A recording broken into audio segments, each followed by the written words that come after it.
सचिन जी अलीगढ़ से। श्री हरिवंश गुरुदेव। राधा वल्लभ श्री हरिवंश महाराज जी, आपके चरणों में प्रणाम।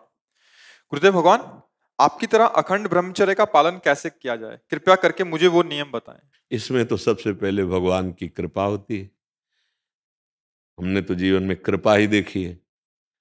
जैसे माँ की सुरक्षा में, उसकी वात्सल्य में और उसके दुलार में ही बालक पुष्ट होता है, ऐसे ही अगर कोई भी साधना पुष्ट होती है तो उसमें भगवान की कृपा, भगवान का शासन, भगवान का दुलार। जैसे छोटा बच्चा कुछ भी खाने के लिए तैयार हो सकता है, उसको ज्ञान नहीं है, पर ये पूरी जिम्मेवारी माँ की है।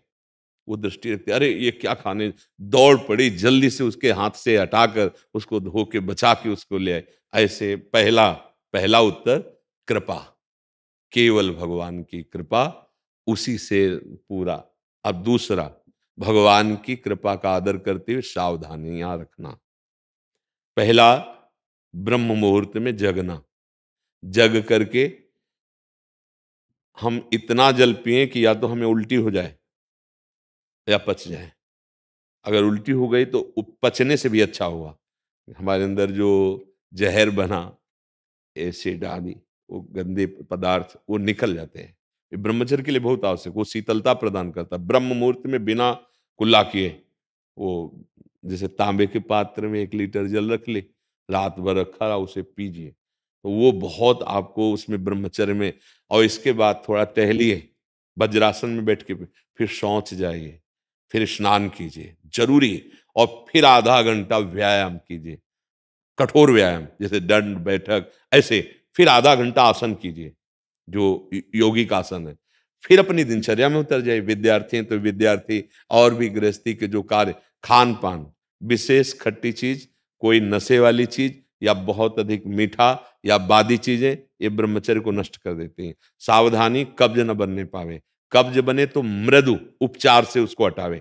जैसे अब एकदम बाजार से मिला चूर्ण ऐसा, वो नहीं, मृदु उपचार। जैसे ईसबगोल की भूसी है, छोटी हर है, उसको मिला लो, 1 चम्मच हो, 1 चम्मच हो, और 10 दिन बराबर लो। वो आपके हाथों को धीरे से, अगर कोई बहुत ही तीव्र औषधि पाली तो वो पेट तो साफ करेगी लेकिन ब्रह्मचर्य को भी हटा देगी।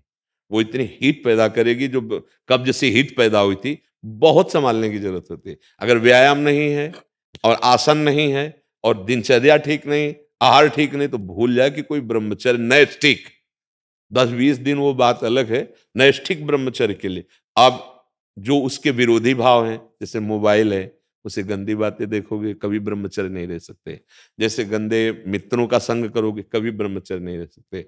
जैसे आप गंदी चिंतन अंदर करोगे, तो आप भले क्रिया ना करो लेकिन आप ब्रह्मचर्य नहीं रह सकते, क्योंकि चिंतन मात्र से अंदर एक मनोवाह नाड़ी है, वो नाड़ी मथाने का कार्य करती है। रक्त से मंथन करके वो उस जीवनी शक्ति को बाहर कर देगी, जिसे स्वप्न दोष आदि कहते हैं, वो इस तरह से नष्ट हो जाएगा हमारा चिंतन। तो फिर चिंतन करने के लिए इतनी सामर्थ्य है नहीं कि हम तत्व का चिंतन, भगवत, तो हम नाम जप करते हैं, राधा राधा राधा राधा, नाम जप करते हैं, पवित्र भोजन पाते हैं, और कभी कोई कुसंग नहीं करते हैं। हमारा लक्ष्य बन जाए कि हम भगवत प्राप्ति करेंगे, तो नैष्ठिक ब्रह्मचर्य रह जाएगा।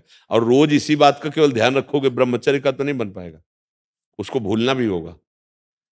वो एक साइड में चल रहा है, हम गलतियों पर सावधानी रखे हुए हैं, लेकिन हमारा लक्ष्य भगवत प्राप्ति रहेगा, तब चल पाएगा। नहीं, अहंकार शुरू हो जाएगा, अब उस अहंकार में ही काम, क्रोध, लोभ, मोह, मद मत्सर प्रहार करेंगे, आप गिर जाएंगे। लक्ष्य भगवत, और बड़े से बड़े तप और साधन का विस्मरण, उसका अहम ना आने पावे, उसकी स्मृति ना आने पावे, तो फिर हम बहुत आजीवन चल जाएगा, ब्रह्मचर्य चल जाएगा।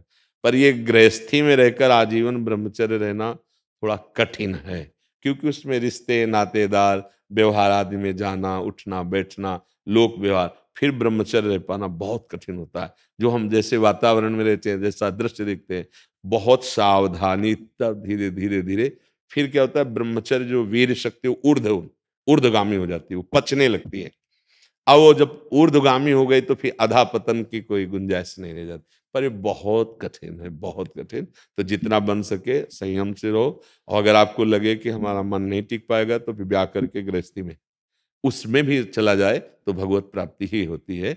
खास बात है भगवत चिंतन, संयम पूर्वक, जितना संयम अधिक से अधिक कर सको, और फिर नाम जप कर रहे हो तो भगवान कृपा करेंगे, वो कृपा करके हमारा मंगल कल्याण कर देंगे। समझ पा रहे हो जी?